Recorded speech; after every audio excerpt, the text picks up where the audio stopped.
से बाजू गणेश भगवान की, बाजू गणपति महाराज की। एखन अहाँ सब सुन रहल छी RMT स्टूडियो कलुआही के प्रस्तुति।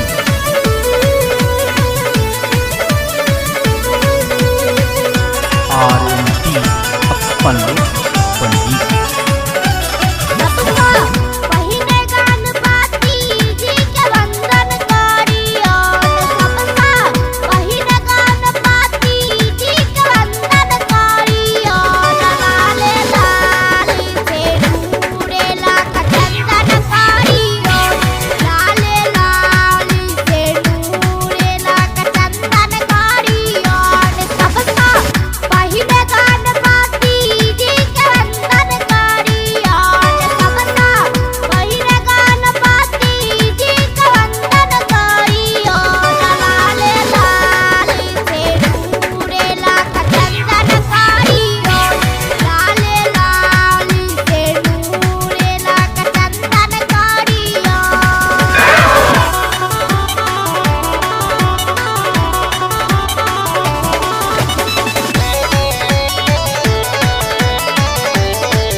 गजानन स्वामी की,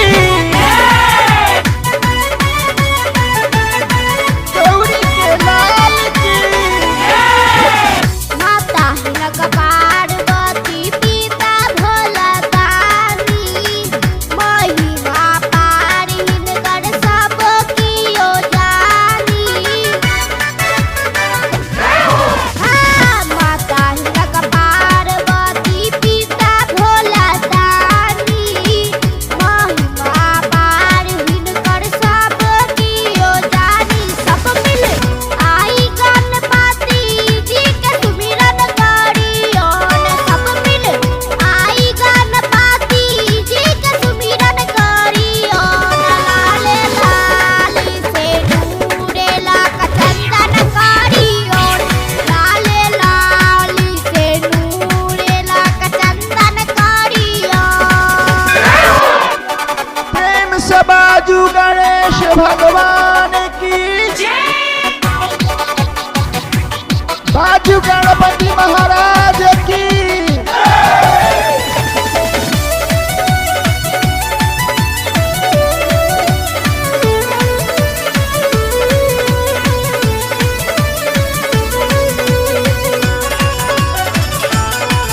गौरी के लाल की। विद्या वारिधि बुद्धि विधाता, शुभ लाभ करता रिद्धि सिद्धि के दाता।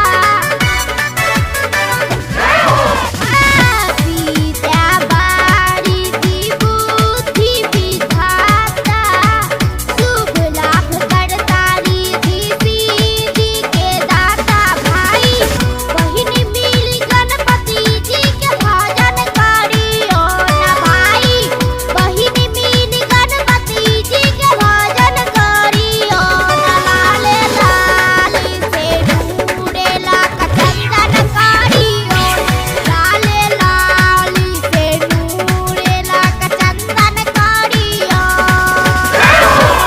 एखन अहाँ सब सुन रहल छी RMT स्टूडियो कलुआही के प्रस्तुति। RMT अपन पंजीत। प्रेम से बाजू गणेश भगवान